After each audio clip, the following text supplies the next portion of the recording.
Hi guys, welcome again to my channel. Today is going to be the second video in the series we are taking on resume writing, and if you have not done so already, kindly click the link in the description below, okay, to download your free guide on how to create a kick-ass interview magnet resume. And also, if you've not caught the first video, I'm going to click a link in the description somewhere around here. Just check the info button and you get the first part of the video.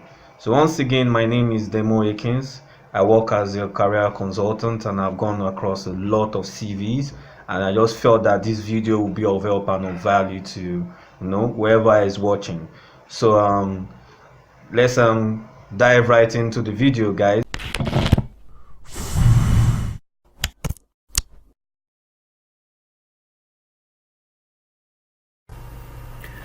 Alright guys, so let's get to it. So this is the sample we are going to use for this video. So we are going to talk about three main things when it comes to format: headlines, font, and alignment. Okay, so let's go into headlines. As you can see, when you look at this resume, what jumps out to you first? Most likely the name, the information. Oops, summary is a bit smaller, make that big. There we go. Awesome. Yeah, most likely the name, address. Then you notice the subsections. It's headlines. What this does is gives the hiring manager or the reviewer, whoever is looking at your resume, gives them a good idea of what each section speaks about. So this is just a summary, give you an idea of what the person is doing. Recent career accomplishments, which we covered in a previous video. You can go check that out after you've seen this. Then experience. Okay, and that's the power of headlines. And so at each section of your resume, people get an idea. Okay, this speaks to this speaks to career accomplishment, this speaks to the person's experience. It makes it much more easier for people to see what each section of resume is about. Makes reading faster, comprehension faster, and just makes your resume look neat. So now we move on to the second part, which is fonts. Now with fonts, as you can see, you want to make sure you have a font that is readable. If you notice, this font size is at least a bit bigger than this font size. Basically they are the same font, which is Bookman Old style. It's really good font. And you can just make this bigger. Okay, there we go. You make it bigger, and as you can see, always remember to save your work.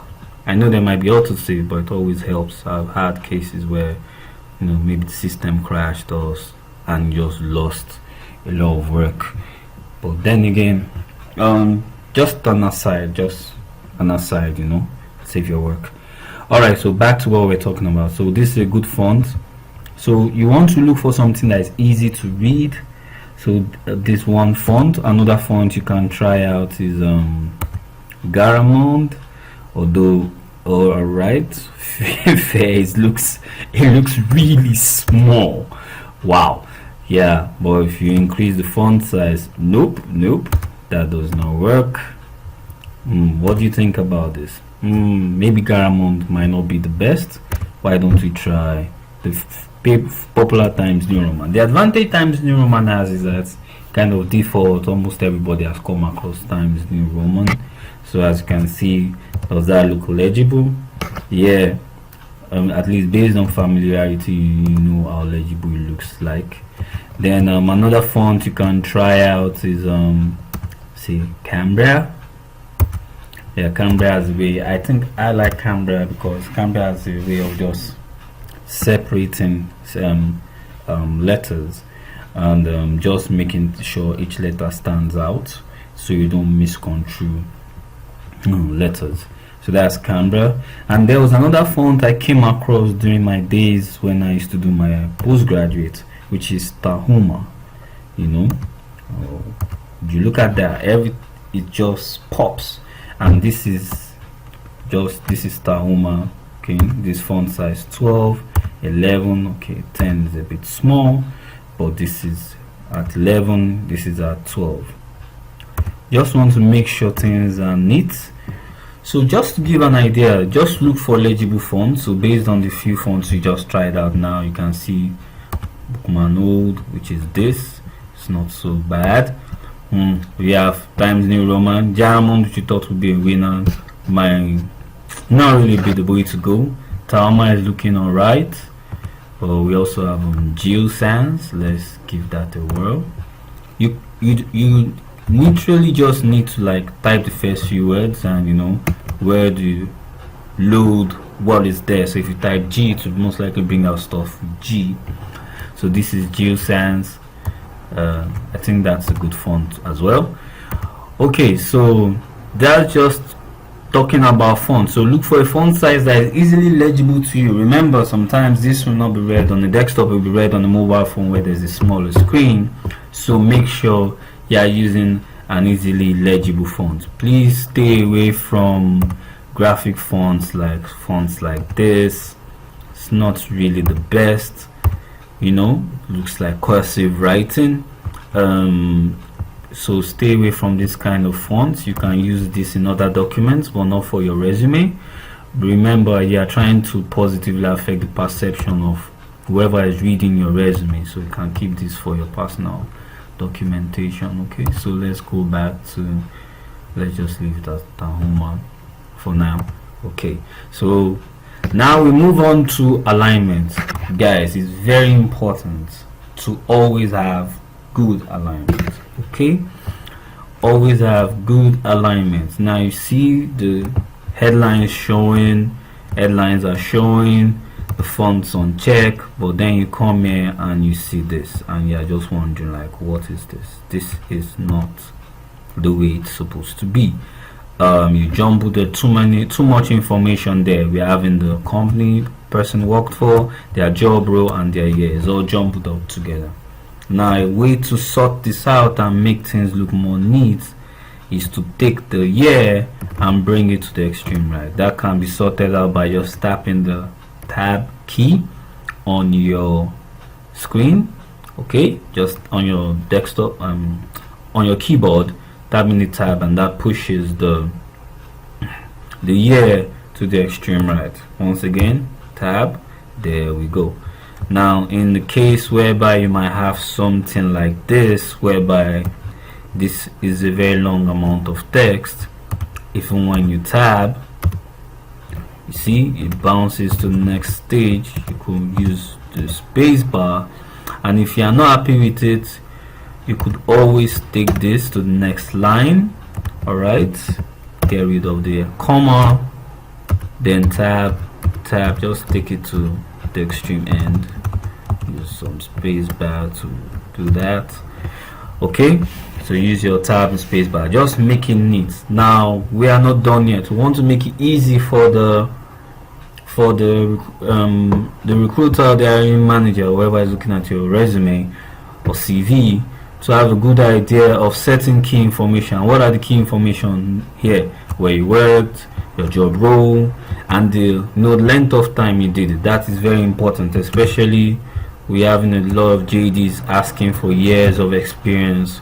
So imagine if for this kind of JD, maybe he was applying for a job, was looking for like 2 years of experience. Right off the bat, once you bolden the years like this is October 2015 to present, you can easily see that he's been doing financial work for over 4 years. So just a quick math in your head and you see that okay, he easily qualifies. So ensure that your stuff is aligned, and just a few bonus tips, because I know this is valuable for you guys. You notice that this is the same place, is working in the same place. Now I've gone online and I've discussed with colleagues, and some people feel okay, you shouldn't like bolden the place the person works. Rather, you should make bold the job role. Okay, so what you're supposed to have is something like this. Let's just give this a whirl. Let's take this here and bring it here. Okay, there you go. So some people feel it should be like this, and this is actually good. Personally, I feel there's no hard and fast rule, whatever works for you. But most importantly, make sure that these three key pieces of information: your job role, the place you worked, and the particular time you worked at that place doing that job. Make sure those informations come at the top of your experience section. Okay, then you now go into your achievements, the impact you did, and all that. Okay, so this is fine. Now in the case of this, what I like to do is, okay, you notice he's worked at the same place. All right, so you can always just take this out, and you're like, Damo, why are you taking that out? Because personally I just feel it's a repetition. He worked at the same place, and oops, sorry about that. Bumped. Here we go. He worked at the same place, so there's no need for this. You can always just make, and this is one scenario where making this in bold, the place of work in bold, is actually good. So you can always do this and just because a teller, put it in bold as well, so you know that okay, he has been promoted from teller to a teller in the same place of work. All right, so guys, basically that's it on formatting. Just always make sure, check everything is looking good, make sure that your headlines are there, you know, kind of like in the newspapers and reading articles online, to guide the person as they are going through your work. Because some people might want to look at what is your experience, education, and all those kind of things. What's your summary, what's your story about? Okay, make sure headlines are there. Make sure your years are aligned. There's perfect good alignment. Okay, if you go like this, see it's well aligned. Okay, and make sure that your font is legible and readable, not just for you but for people reading. So there are some standard fonts like we touched on. Okay guys, I hope this was really helpful to you, and yeah, so let's just go back and wrap this up. Alright guys, I hope that video was really helpful and got you a better insight on how to better format your CV. Look, the key is just to make, you know, the reading process and the reviewing process easier for the recruiters or the hiring managers, like I said earlier. So if you enjoyed the value that I got from this video, kindly hit the like button, you know, subscribe, and you know, please share this with your friends, and also, you know, jump onto the comments. Let's have an interesting conversation. Also, let me know what other videos on topics around careers that you like for me to make a video on, and yeah, also click on this video about recent career accomplishments. Really good. It's a tip that 90% of people don't get to know from the experience that I have. So once again guys, have a wonderful day. Until the next video, bye.